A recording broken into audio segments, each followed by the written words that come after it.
In the mid-1960s, along comes Bill Norris, the founder of Control Data Corporation, a man I worked for 6 years. And in the mid-60s, Control Data was the darling of Wall Street. It was one of the highest flying companies around. We were a Fortune 80 company at one point.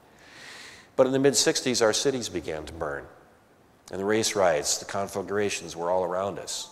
And Norris sent his senior executives out into the community and said, what do they need? What can we do to help? And everybody came back and said they need jobs. So he said, okay. So he built plants in 5 inner cities and 2 distressed rural communities. But it caused him to think even more. He said, what can we do with our own products and services to address social needs? What can we do with computer technology to really address social needs? And he began to create a new mantra for his company of direct engagement, which meant addressing the major unmet needs of society as profitable business opportunities. And the gap between the way business made its money and its impact on social needs closed completely. And I traveled with Norris for 3 years, actually 4 years, around the world as he gave 300 speeches on this and conducted more than 100 major media interviews talking about this subject. And he viewed his expenditures as investments. Not good works, not sunk costs, but investments in the future of his company. And Control Data got involved, started the first computer-based learning centers. Along with RPI, they were the first ones to start small business incubators. They did, with Chief Justice Berger, business and training opportunities in the prisons. They did urban revitalization, rural revitalization. They did some of the first wind farms. They herded caribou up above the Arctic Circle. I nearly got stranded up there one winter. There were all sorts of things, Native Americans on the Rosebud Reservation benefiting from mobile health vans. A lot of stuff Control Data started, and the private sector got the message. And in the 1970s, the private sector started all sorts of social enterprises. They didn't know that's what they were, but that is in fact what they were. Whether it was hospice care or outpatient mental health rehab services, tutoring centers, adult daycare centers, wind farms, home care for the elderly, psychiatric and substance abuse rehab centers. Successes, failures, there were all of them, but all of these kinds of businesses began to appear. And what was the nonprofit sector doing during this period of time? It was appalled. Mixing mission with money?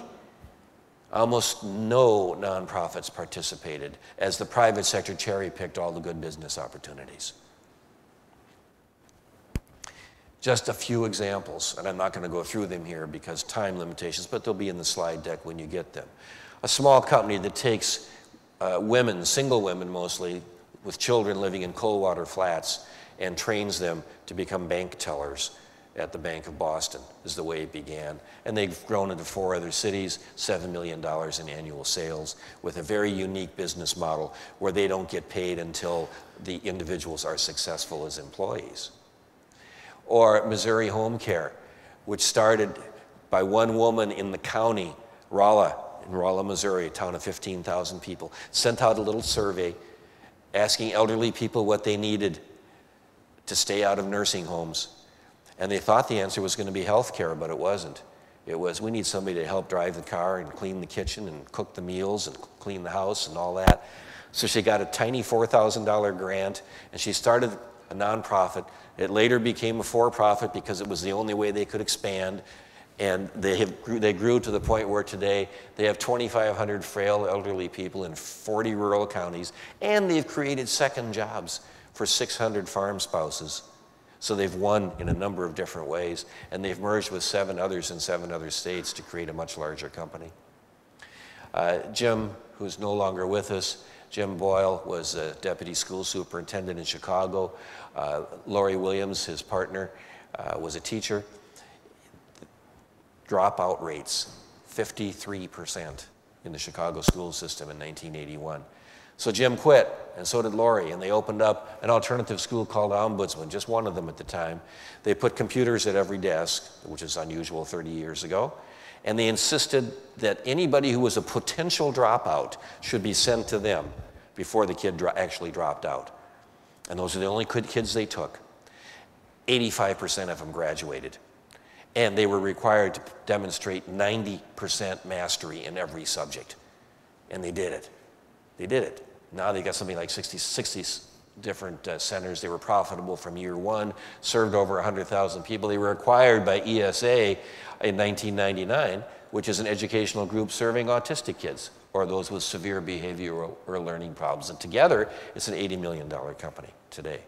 Again, from two people who had an idea and tried it out in one place. In the UK, one woman starts a fair trade hot drinks company, which eventually does a public offering and is now buying from 37 producer organizations in 12 countries. More than 250,000 growers are benefiting from the work of that one woman in the social enterprise that she began. Sylvan Learning Centers. I mean, who would think, when you first think about it, about social enterprises, they started on a corner store in Portland with one store in 1981. And today, they've got 1,800 centers in North America and Europe, and they're the largest provider of educational services in the world. Those are some of the for-profit examples. In the nonprofit field, we've got chameleons, we've got migrators, we've got colonies. Let me explain what I mean. Chameleons are businesses that begin life as nonprofits and they stay that way. But in every other respect, they operate as if they're for-profit businesses. And that means they have at least a 5-year track record of self-sufficiency, defined as consistently hovering around break-even or achieving profitability through earned revenue alone. And there are many examples of these around the country. Pioneer Human Services in Seattle is one of the best known. It's won a lot of awards. They employ people from a lot of different target populations. They run some national companies and some local companies. Gulf Coast Enterprises down in Pensacola. I guess it's over in Pensacola from here. Rich Gilmartin decided a few years ago that he was going to come up with one of these huge goals for his group, and he said, we want to become a $30 million company. At the time, he was a $2 million company. Today, he's a $60 million company, employing people who are developmentally disabled. Skookum does the same thing out in the state of Washington. $44 million annual revenue, 800 employees at more than a dozen locations. The majority of them are people who are developmentally disabled. Melwood in Maryland, working with people with mental health issues and other kinds of health problems, has become a $70 million business. Earl Kopis built it himself. He came out of the Peace Corps in 1966 and stayed there for 35 years and built the thing up. Jim McClurg, good friend of mine, came out of Vista, took over the Northwest Center in 1972, spent 2 years doing fundraising, and then said, I'm never going to do that again. He then started 15 small businesses to employ mostly people who were developmentally disabled, became in total $37 million in annual revenue, 80% of it is earned. The people at Ben & Jerry's partnered with Grayston Bakery. Grayston Bakery employs ex-convicts and supplies 5 different kinds of brownies and blondies for Ben & Jerry's ice creams, something like 10,000 pounds a day, and creates jobs for people who have barriers to employment. And they're a profitable nonprofit company. Minnesota Public Radio started a small subsidiary to earn revenue a few years back. It just started as a calendar. It wound up becoming a catalog, and they eventually sold it to a major corporation for $200 million and used that as an endowment for Minnesota Public Radio.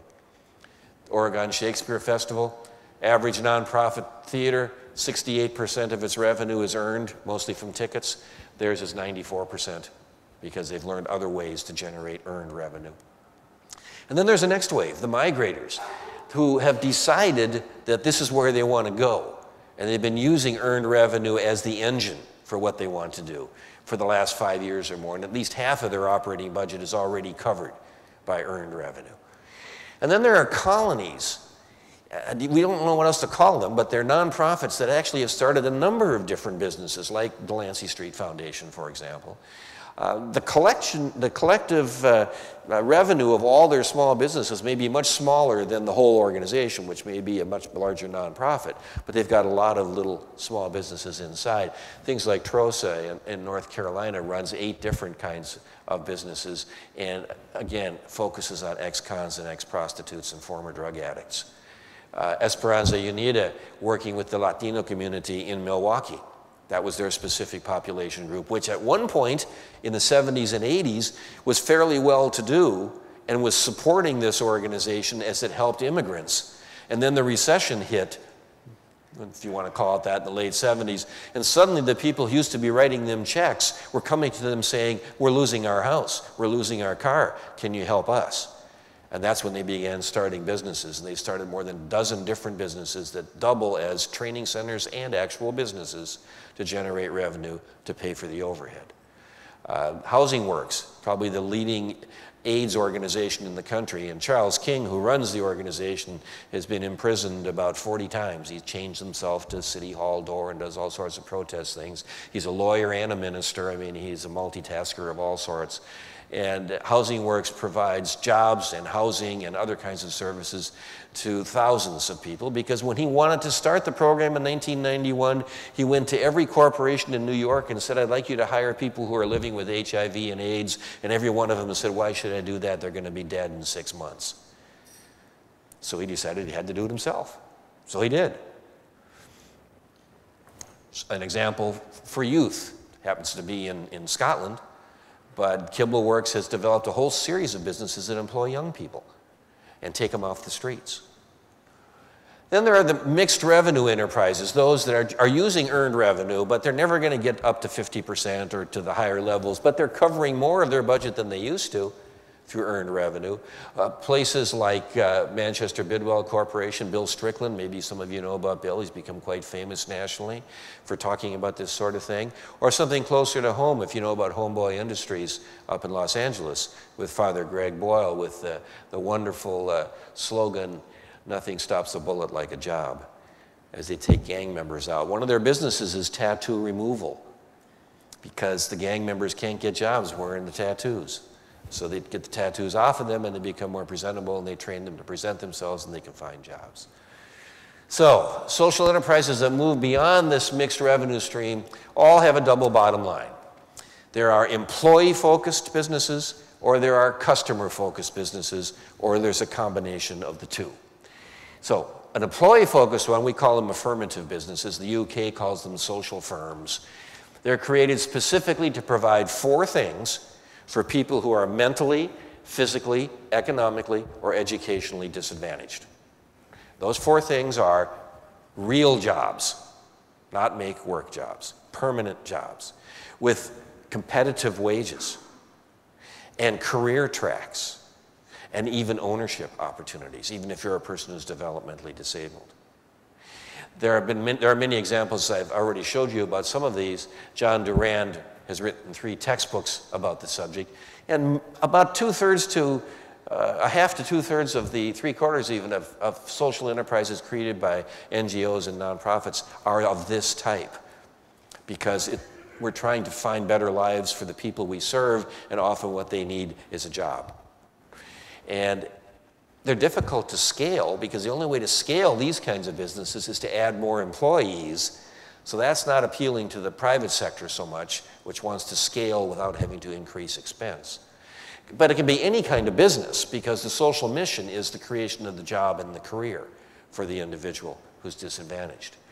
And here's just a question for you to consider. What do you think is the value of a single job?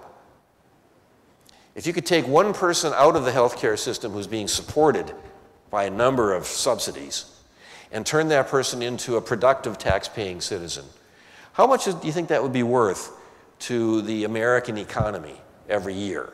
Or take somebody out of a prison and turn him into, or take him off the prostitute line and put him into productive. How much is that worth as a stimulus to the American economy in a given year for one job like that? Anybody have a guess?